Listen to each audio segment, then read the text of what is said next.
more than 90% of small businesses never pass the $1 million revenue mark.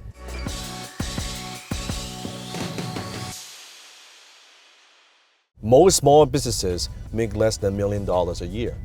Why is that? How entrepreneurs actually get rich and make a lot of money? I think first of all, most people, they're confused.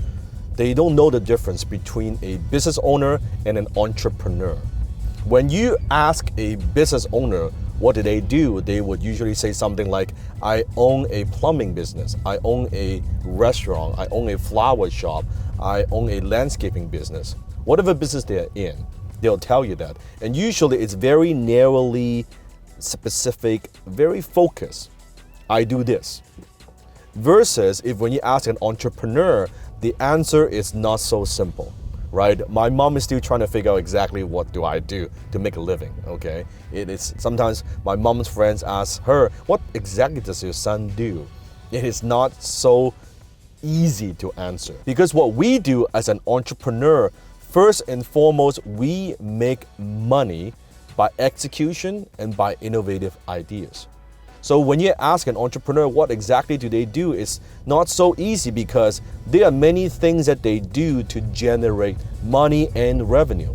It's not so much like, oh, this is all I do, this is what I do. And that's why you see entrepreneurs, we start companies, we grow companies, we turn around companies, we sell companies, and then you find them to do it all over again. And sometimes in different verticals. It could be like someone like Richard Branson.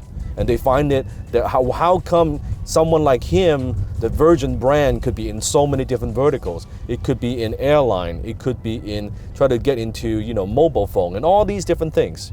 Because as an entrepreneur, what we do, if you talk to an entrepreneur, you could ask them something and say, hey, what are you working on? And they would say, I'm working on this.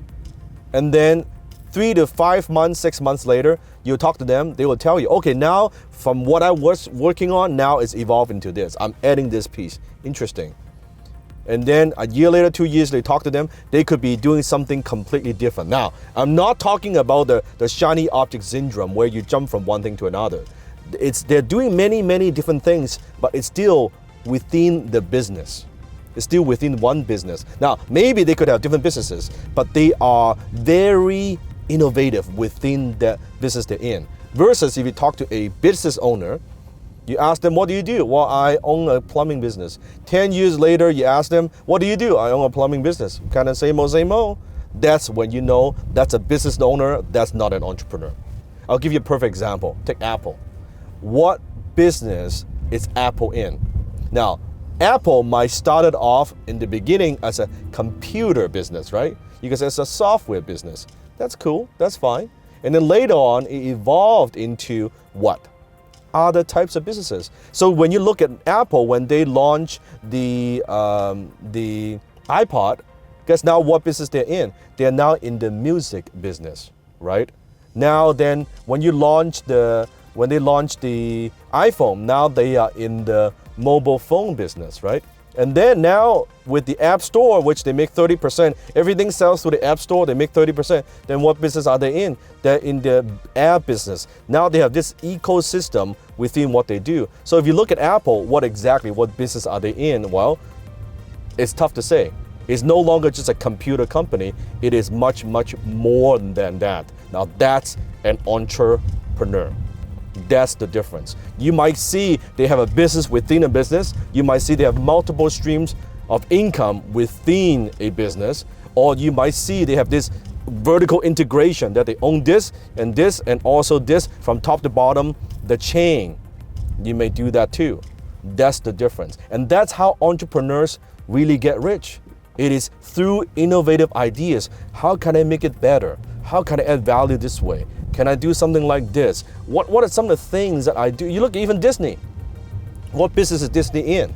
Disney is in, or you can say, oh, Disney is a theme park. Is it? What about the Disney Channel?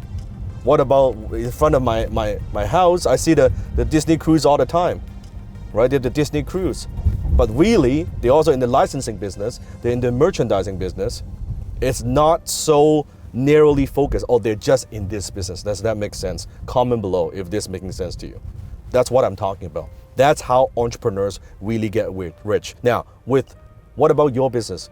On a small scale, what I'm talking about is ask yourself, how can you develop multiple streams of income within one business? Not shiny object syndrome. You know how I'm opposed to that. How can you develop multiple streams of income within one business?